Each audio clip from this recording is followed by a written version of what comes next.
pessoal, meu nome é Alessandra Trevisan Ferreira, eu sou de Londrina, Paraná, advogada, especialista em Direito Penal e Processo Penal, mestra, professora universitária, de curso preparatório para concurso, pós-graduação e fui também advogada da Penitenciária Estadual de Londrina durante 6 anos. Sou uma das idealizadoras e organizadoras do projeto Universidade Estadual de Goiás em Rede, juntamente com o Dr. Douglas e a doutora Mariana. Primeiramente, quero agradecer a participação de vocês. Somos mais de 800 inscritos. Graças à credibilidade que vocês depositaram em nosso projeto, é um sucesso. Agradeço também a participação dos palestrantes, em que aceitaram o convite e passaram informação em época de calamidade pública, em época de Covid-19. Agradeço também a comissão organizadora, que somos em profissionais, advogados, professores, estagiários, estudantes que estão contribuindo significativamente com o decorrer do projeto. O tema proposto: a inconstitucionalidade do Tribunal do Júri em época de Covid-19. Será que existe essa possibilidade de aplicar de forma virtual? É exatamente esse assunto que vamos conversar.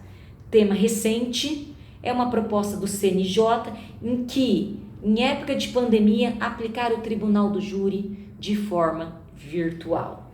Veremos se há alguma inconstitucionalidade, não há muito material específico relacionado ao tema, não encontrei artigo científico, trabalho, assisti poucas lives em relação ao tema e veremos então essa possibilidade legal. Será que é possível? Primeiramente, deixa claro que não foi pacificado. Há uma proposta, uma resolução do CNJ com o fim específico de aplicar o Tribunal do Júri de forma virtual nesta época da Covid-19. Tem a posição contrária, que inclusive já antecipo, é a posição majoritária. Mas temos também quem está defendendo esta possibilidade. Sei que os ouvintes, os inscritos são alunos desde o primeiro período até profissionais. E por isso preparei de forma bem didática a parte introdutória em relação ao conceito de Tribunal do Júri, princípios, para vocês entenderem efetivamente se existe a possibilidade ou não da aplicação do Tribunal do Júri de forma virtual. Qual é o conceito de Tribunal do Júri? Entende-se o que? É um órgão do Poder Judiciário de primeira instância, seja Justiça Federal ou Justiça Estadual, então estamos falando um órgão da Justiça Comum, que tem o fim específico ao julgamento dos crimes dolosos contra a vida e os conexos. Então, Tribunal do Júri nada mais é do que competência para julgar o crime doloso contra a vida, quando o agente tem a intenção de matar. O crime mais comum é o artigo 121, matar alguém. E o crime conexo significa o quê? Que no mesmo contexto fático, ele mata uma pessoa e logo depois comete um outro crime que não seja competência do Tribunal do Júri. Neste caso, o Tribunal do Júri atrai a competência. Então imagina nesse exemplo, ele matou uma pessoa que era a intenção e logo depois subtraiu a bolsa. Será que ele responde então pelo artigo 121 e pelo artigo 155, que é um crime contra o patrimônio? Subtrair coisa alheia móvel. Como o segundo crime foi no mesmo contexto fático, é um crime conexo a um crime doloso contra a vida. Então, neste exemplo, o Tribunal do Júri é competente para o quê? Julgar e analisar não só o artigo 121, mas também o crime conexo. Procedimento do Tribunal do Júri.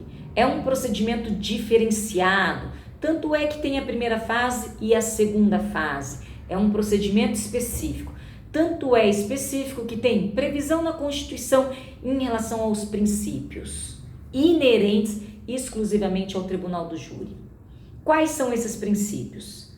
Plenitude de defesa.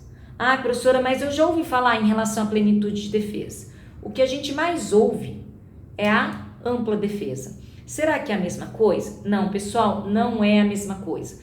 Plenitude de defesa é grau máximo, então significa algo mais amplo. Um exemplo é a argumentação extrajurídica.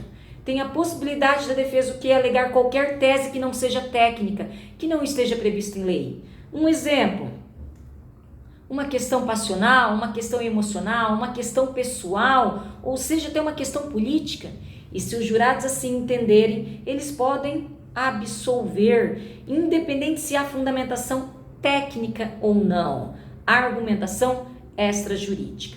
Sigilo das votações. Será que a votação é sigilosa? Na verdade, o voto é sigiloso e por isso existe a incomunicabilidade dos jurados.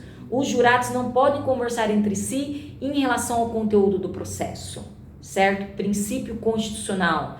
Tanto é que tem uma sala especial para análise dos votos. Tem uma urna secreta, tem um voto com cédula sim, um voto com cédula não, em que cada jurado vai depositar dentro da urna. Nem o próprio juiz, que é o presidente, tem acesso e conhecimento em relação ao voto do jurado. Aquele voto sequer é fundamentado. O jurado não precisa fundamentar o porquê que ele absolveu, o porquê que ele condenou. E tudo isto pela soberania dos vereditos, que significa o quê? Que os jurados são soberanos. Se eles entenderem pela condenação ou se eles entenderem que o réu é inocente, nem o próprio tribunal, a instância superior a de quem pode reformar aquela decisão. Então significa que não existe a possibilidade de recurso, existe a possibilidade de recurso. Mas se o tribunal entender que os jurados decidiram contrariamente às provas dos autos, o tribunal vai designar uma nova sessão de julgamento e anular o antigo julgamento e não adentrar ao mérito e reformar aquela decisão. Tudo pela soberania dos vereditos. Bom, qual que é a proposta? A proposta do CNJ é desde 2019, não é só em época de pandemia. Então é uma proposta para aplicar de forma remota a segunda fase do tribunal do júri, que seria a sessão de julgamento. A justificativa é a questão da pandemia. Estamos adaptando, estamos inovando e tudo de forma virtual. Então seria possível que adaptar essa segunda fase de forma virtual. E especialmente em relação aos réus presos que estão aguardando o desfecho do processo.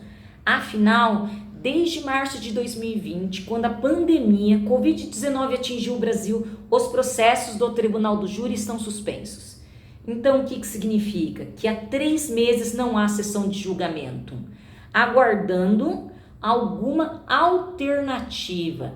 Então, pela celeridade processual e justificando o excesso de prazo para o julgamento dos processos, seria uma alternativa do Conselho Nacional de Justiça, aplicar de forma virtual, por videoconferência e garantindo a participação de todos. Razoável duração do processo. Primeira observação, que os tribunais eles estão entendendo que este excesso para concluir o processo penal é justificável, já que não é culpa exclusiva da defesa, nem da acusação, nem do poder judiciário. Então, é um excesso justificável. Então, a posição majoritária dos tribunais superiores é no sentido que não há que se falar em excesso, já que este excesso é justificável, certo? Qual seria essa proposta? Como que funcionaria na prática essa segunda fase de forma virtual? Primeiro, haveria uma audiência de forma remota, em que todos participariam. Juiz presidente, Ministério Público, defesa técnica, réu, as testemunhas, todos participariam. E haveria o quê? O sorteio dos jurados, que são eles que vão decidir em relação ao processo. Esta primeira audiência até me parece o quê? Plausível na prática, já que é o quê? O simples sorteio, para ver quem serão os jurados que vão compor o conselho de sentença.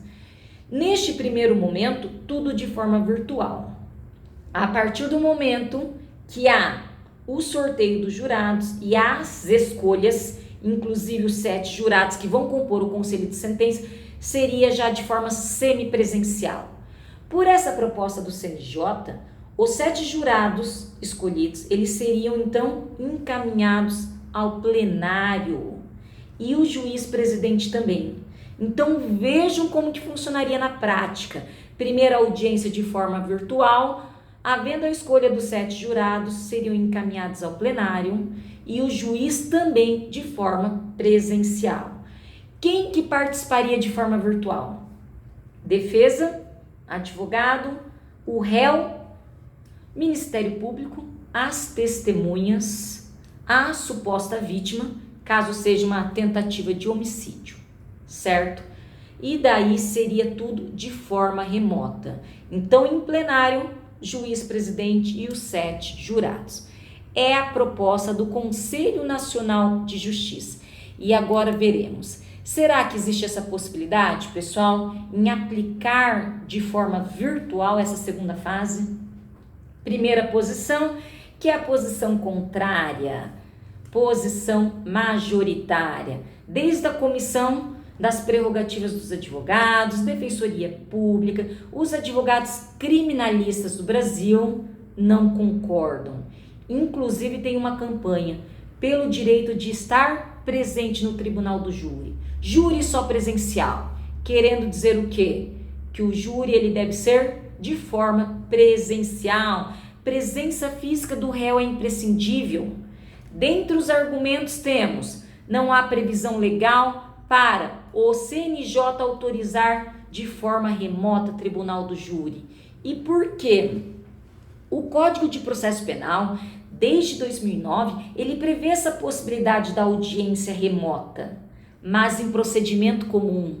Eu disse a vocês que o procedimento do tribunal do júri, ele é diferenciado, tem um procedimento específico no Código de Processo Penal e não há previsão para tanto. Portanto, o CNJ não poderia o quê? Inovar a legislação do Código de Processo Penal. Já que nesse caso, o CNJ estaria extrapolando as suas funções funcionais e constitucionais. Qual que é a função do CNJ? É controlar administrativamente e financeiramente o Poder Judiciário. Não há atribuição para legislar em matéria processual, já que daí é competência exclusiva da lei federal, por expressa previsão na Constituição. Então significa que estamos diante de uma inconstitucionalidade formal, já que o CNJ não pode legislar em matéria processual. Outros argumentos em relação à inconstitucionalidade material. Primeiro, não assegura a incomunicabilidade dos jurados. Eu disse a vocês, princípio, incomunicabilidade, ou seja, eles não podem conversar entre si. E quem garante essa incomunicabilidade no decorrer da audiência virtual remota até a sessão de julgamento? No percurso eles podem conversar entre si, eles podem acessar a internet, então não há garantia desta incomunicabilidade. E a incomunicabilidade das testemunhas? Quem irá certificar? Vejam, outra situação, princípio da oralidade. Não sei se vocês já assistiram à sessão de julgamento, mas é algo oral, é tudo de forma verbal. A segunda fase, a sustentação, seja da acusação ou da defesa, tudo verbalmente. Dá para imaginar na prática uma sustentação oral? Vários advogados não têm experiência técnica com o mundo virtual. Temos os problemas inerentes à internet. Imagina no meio de um debate, por exemplo, tem uma interrupção por conta exclusiva de um problema técnico. Haverá prejuízo ao réu, que é o maior interessado, aos jurados, que vai interferir no convencimento, e eles não precisam fundamentar o voto, e há prejuízo à defesa técnica, que vai definitivamente interferir no raciocínio. Então eu não consigo visualizar na prática o debate oral. O Código de Processo Penal ele prevê a possibilidade do à parte. A parte é interromper a parte contrária e se o juiz deferir a essa possibilidade, como vai haver o à parte de forma virtual? Outro princípio, imediatidade, ou seja, é algo imediato, espontâneo. Existe a possibilidade de mostrar documento, material, objeto. Como fará tudo de forma virtual? Será que os jurados, que são leigos, vão conseguir entender qual é a tese, seja da defesa ou da acusação? E a identidade física do juiz? O juiz conduzindo de forma virtual? Eu sei que a proposta do CNJ é o que? O juiz presencial, mas tem entendimento até da possibilidade do juiz de forma virtual. Juiz natural e juiz virtual é totalmente diferente. O direito de ver, ouvir e entender até para conduzir aquela sessão de julgamento. A própria Convenção Americana de Direitos Humanos prevê o direito de presença do réu. E a plenitude de defesa, aquele primeiro princípio que estudamos, comunicação, linguagem corporal, defesa extrajurídica, tudo de forma virtual. Me parece que não existe a possibilidade da aplicação real. Eu vejo como fazer uma cirurgia de forma virtual. Como um médico vai fazer uma cirurgia de forma remota. Esses problemas técnicos é comum, seja na minha internet, seja na sua. Vai sofrer prejuízo. O prejuízo é inerente. É óbvio que o interesse é geral. O réu tem interesse em ser julgado, a defesa, o Ministério Público, a sociedade, mas precisamos encontrar o quê? Alguma solução que não fere garantias constitucionais. E eu conversei com um colega, professor Guilherme Madeira, doutor pela USP, professor universitário, juiz, um colega, inclusive maratonista também, e ele entende que há a possibilidade da aplicação do júri de forma semipresencial. No entendimento do professor Guilherme Madeira, apenas os jurados estariam presencialmente em plenário, sendo acompanhado pelo oficial de justiça até o juiz de forma virtual. Mas Guilherme de Souza Nutti, desembargador do tribunal, contraria a posição do CNJ, entendendo que tribunal do júri não é programa de televisão.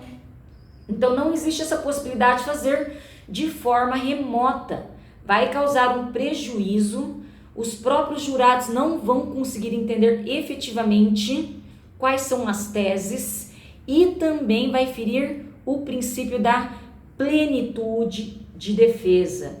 Portanto, Guilherme de Souza Nutti não concorda com essa proposta e entende que vai ferir várias garantias constitucionais. Então, aqui são algumas posições contrariando a orientação e a proposta do CNJ e entendendo que não existiria essa possibilidade. E agora, qual que é a posição favorável? Conselheiro Dr. Mário Guerreiro do CNJ emitiu um voto favorável, entendendo que seria possível a aplicação de forma virtual, justificando então a celeridade processual, razoável duração do processo e com um fim específico em otimizar o julgamento. Dr. Mário, ele fundamenta o artigo 185 do CPP, que é o artigo específico em relação à videoconferência no tribunal do júri. Será? Na verdade, recomendo a leitura. Artigo 185 autoriza a videoconferência, mas não em crime doloso contra a vida, e sim procedimento comum. Temos também novidade no pacote anticrime, em que autoriza o interrogatório do réu por videoconferência. Qual réu? Aquele réu RDD, Regime Disciplinar Diferenciado. Então, ele está em penitenciária aguardando a audiência. Aquele réu RDD, ele pode ser ouvido no momento da sua autoversão dentro da própria penitenciária, acompanhado da defesa técnica, por expressa previsão na Lei de Execução Penal, Lei 7.210 de 84, que houve uma reforma agora com o pacote anticrime.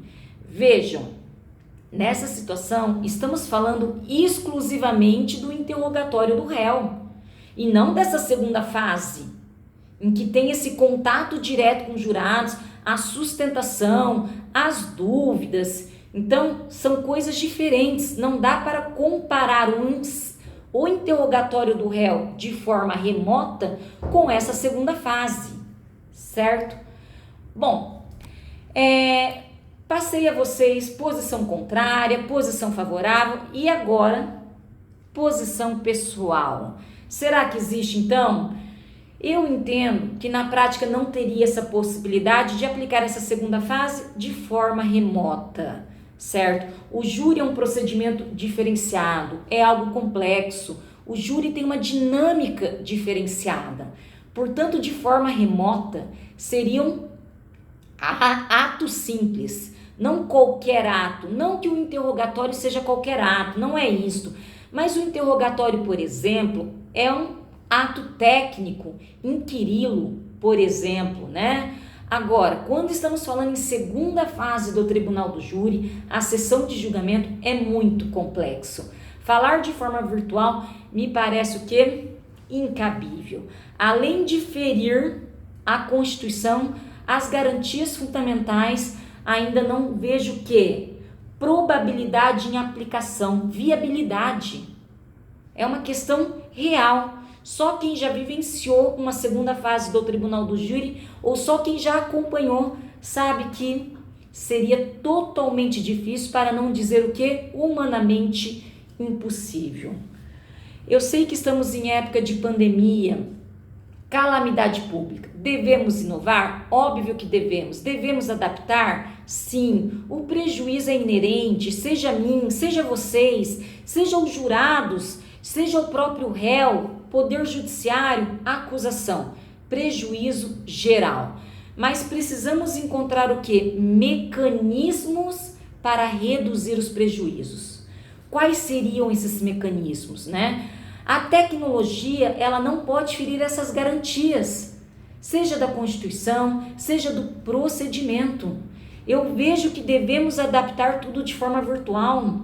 As instituições estão adaptando. O comércio está adaptando, a academia que não é essencial está adaptando, mas não podemos adaptar no tribunal do júri. Então a solução que eu vejo em relação a essa situação, já que não tem prazo para acabar a pandemia, lamentavelmente, é algo incerto, é uma crise e devemos sempre priorizar também a saúde pública, a saúde geral. Vejo a possibilidade de dar continuidade à sessão de julgamento de forma presencial. Presencial, professora? Exatamente. Com as medidas preventivas e orientação da Organização Mundial da Saúde. Que forma? Primeiro, priorizar a realização da sessão de julgamento de réu preso. Então, o réu solto vai aguardar, já que não há pressa. A pressa é de quem está aguardando o julgamento. Aquela primeira audiência de forma remota, para o sorteio dos jurados, me parece que não há prejuízo. E por quê? Serão sorteados 25 jurados. A partir daí, tudo de forma presencial. Seja defesa, seja acusação, as testemunhas, o réu acompanhando presencialmente, os jurados e o juiz que vai conduzir. Sempre adotando as medidas preventivas. A primeira medida é o quê? Só vai participar quem efetivamente seja imprescindível. Quem são? Juiz, promotor, advogado, réu, jurados, quais? Aqueles que foram escolhidos. As testemunhas, vejam, o plenário normalmente é um estabelecimento grande. Ah, professora, mas a sua cidade, a sua comarca é mediana. Por isso que o plenário é grande. Sim, eu sei que cidade pequena a situação é diferente, mas é possível organizar em outro estabelecimento. Seja na Câmara dos Vereadores, seja na prefeitura, seja no estádio, seja em um salão. Dá para adaptar o tribunal do júri em algum local com espaçamento. E quem que vai participar? Exclusivamente as pessoas imprescindíveis. não haverá possibilidade de acompanhar presencialmente. Então, terá o quê? Fiscalização de quem entra e de quem sai. Ah, professora, mas e o princípio da publicidade, que todos têm direito, né, de acompanhar, regra geral, não sendo segredo de justiça?